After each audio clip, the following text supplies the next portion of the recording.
Donc, nous vous présentons ce soir la première de 2 rencontres avec un panel citoyen constitué à Québec pour l'élection fédérale. On a 2 hommes, 2 femmes aux profils différents qui nous feront part de leurs réflexions et de leurs attentes face à l'élection du 28 avril. Ce sera pour nous une forme de baromètre sur l'humeur électorale. Dans une campagne électorale, on espère répondre à vos questions pour que vous puissiez faire un choix éclairé. Et on a décidé de réunir sur le plateau des citoyens de la région pour leur poser des questions, à savoir si on répond à leurs attentes. Larry est avec nous, Joanie, Frédéric et Sandra. Bonjour à vous 4. Bonjour. Merci de vous prêter à cet exercice-là. Je veux juste commencer par une réflexion générale sur la campagne actuelle. Je la trouve étourdissante. C'est comme ça que je la décrirais. Larry, si je vous demande de décrire la campagne actuelle, comment vous la voyez, vous? Moi, je la vois en 3 parties présentement. Il y a la semaine précédant la campagne où le premier ministre Carney est allé se faire valider à Londres et à Paris. Ça faisait quand même partie de la campagne. La campagne, il s'est enfargé sur quelques mots. Les tarifs, il redevient premier ministre. Alors, c'est réglé pour vous? Non, je veux dire, lorsque les tarifs arrivent, il prend le rôle de premier ministre. Donc, il y a 3 moments à date pour le tiers de cette campagne-là. On a le tiers de passer. Alors moi, je vois ça de même. Joanie, comment vous voyez cette campagne? Très bonne question. Je dirais que j'entends très peu de choses qui me parlent à moi en tant que mère, en tant que femme autochtone. J'entends beaucoup de choses sur le paraître. Donc, c'est beaucoup sur la politique, mais au premier niveau. Donc, qui a dit quoi, quand, comment, avec qui. Puis moi, ça me parle pas présentement. Je me sens pas interpellée. J'ai pas le goût d'écouter volontairement. Pour moi, c'est un effort, je dirais, de prendre connaissance du terrain en ce moment. Vous dites comme citoyenne, je dois l'écouter parce que je dois faire un choix, mais il n'y a pas nécessairement d'intérêt. Non. Frédéric, comment vous qualifiez cette campagne? Bien, je suis 100% d'accord avec ce que je viens d'entendre à ma droite. C'est pas une campagne qui me parle, c'est une campagne qui je vais oser le mot populiste. On dirait qu'il essaie juste de, baisse d'impôts, bien, le deuxième parti perd une baisse d'impôts. On va faire tel mot, bien, un autre parti va suivre puis va en rajouter une couche. Mais on dirait qu'il n'y a pas de réflexion. C'est sûr que les plateformes ne sont pas tout à fait sorties encore ou pas exposées comme telles, mais elle ne me rejoint pas moi non plus, cette campagne-là, jusqu'à maintenant. Sandra? Je pense que c'est une campagne très lourde. Les candidats vont comme marcher sur les eaux parce qu'il y a plusieurs menaces des États-Unis qui vont réfléchir ici. Et je pense que c'est la campagne de la peur. Parce qu'à tous les jours, ils ont besoin de savoir qu'est-ce qui se passe aux États-Unis pour réfléchir ici. Et il n'y a pas qu'autre sujet. Et pour moi, c'est compliqué parce que je suis une immigrante temporaire d'ici. Donc, et pour moi, qu'est-ce qui se passe? On a beaucoup de peur à propos de ce qui se passe aux États-Unis envers les immigrantes. Et on pense, non, mais le Canada ne sera pas comme ça. Donc, ça vous inquiète que la façon de traiter l'immigration aux États-Unis traverse la frontière?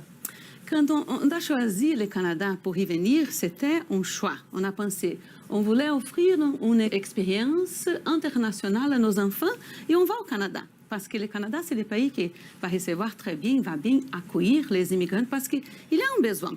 Et on va échanger avec les bons CV, des expertises, des expériences professionnelles. Nous sommes ici. Mais quand on regarde ce qui se passe aux États-Unis, on pense il y a les menaces, parce que parfois l'extrême droite va nous menacer aussi. Donc, ils vont regarder les immigrants comme le problème. Mais moi, je ne suis pas un problème. J'ai de bonnes formations, j'ai des expériences, je suis ici pour échanger vraiment. Mais parfois, ce n'est pas l'image que la société va avoir des immigrants, des personnes immigrantes. Et dans une situation de campagne électorale, des fois, c'est exacerbé, on va dire comme ça. Oui, c'est pour ça qu'il y en a beaucoup de peur. De quoi est-ce qu'on ne vous parle pas assez? Vous avez dit, tous les 2 en particulier, ça ne me parle pas, cette campagne-là. Vous voudriez entendre parler de quoi? C'est certain qu'en tant que femme autochtone, j'ai pas entendu beaucoup de propos sur quelles seront les actions concrètes pour que le gouvernement parle de nation en nation avec les autres groupes autochtones, les Premières Nations, les Inuits. Pour moi, c'est très important. Ça devrait être toujours d'actualité. Nous sommes là et nous représentons une bonne partie du Québec.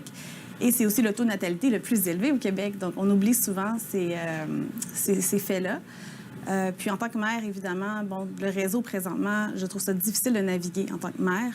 Je trouve que mes enfants sont souvent oubliés, que ce soit le réseau des garderies, les places en garderie, par exemple, ou même plus tard, le côté environnemental. Donc mes enfants, eux, comment vont pouvoir devenir des citoyens de demain et comment ils vont pouvoir se déplacer à Québec, par exemple, et comment ils vont pouvoir devenir des bons citoyens, entre guillemets, pour plus tard. Frédéric, de quoi est-ce qu'il faudrait vous parler pour que vous vous sentiez interpellé par cette campagne?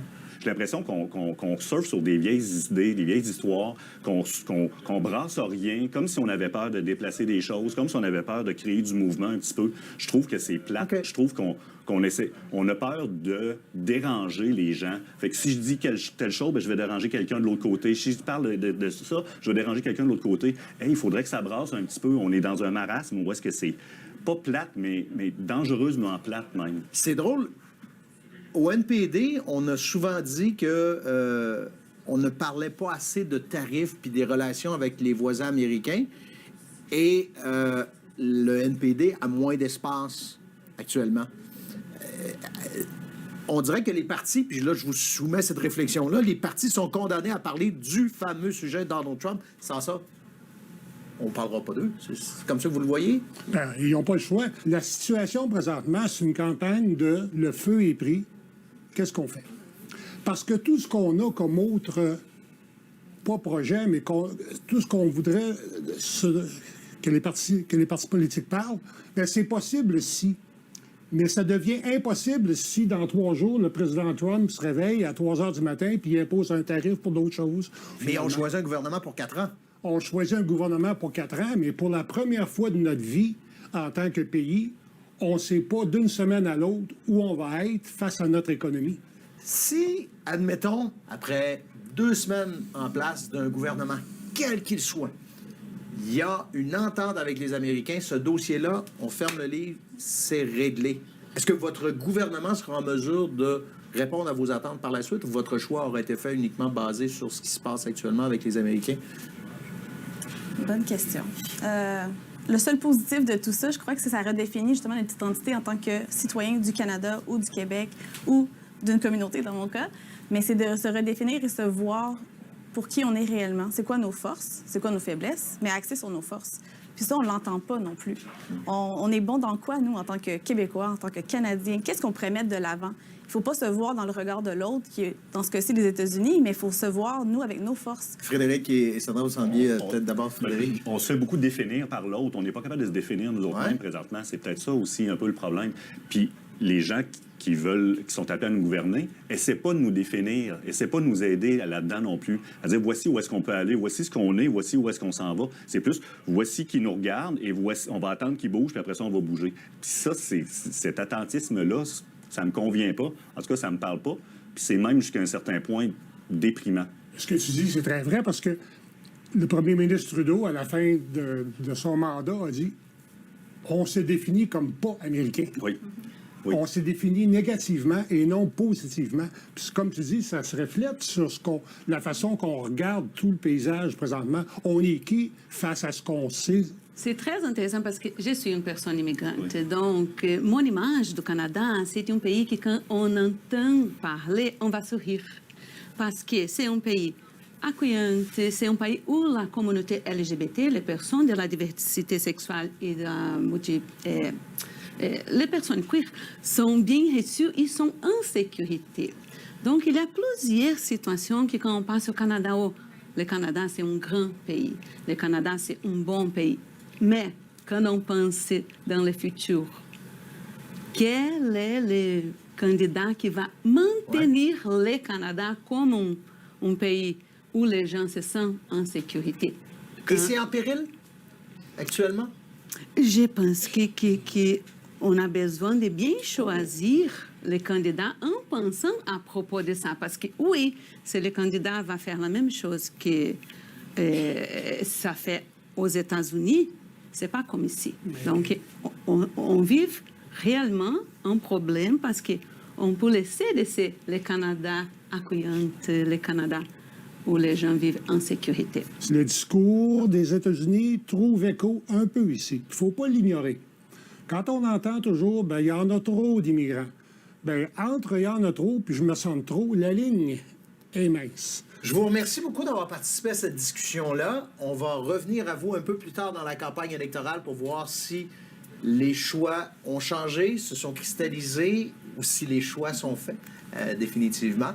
Merci d'avoir pris le temps avec nous, puis bonne campagne électorale. Merci. Merci à vous. Pourquoi? De Varden. Merci.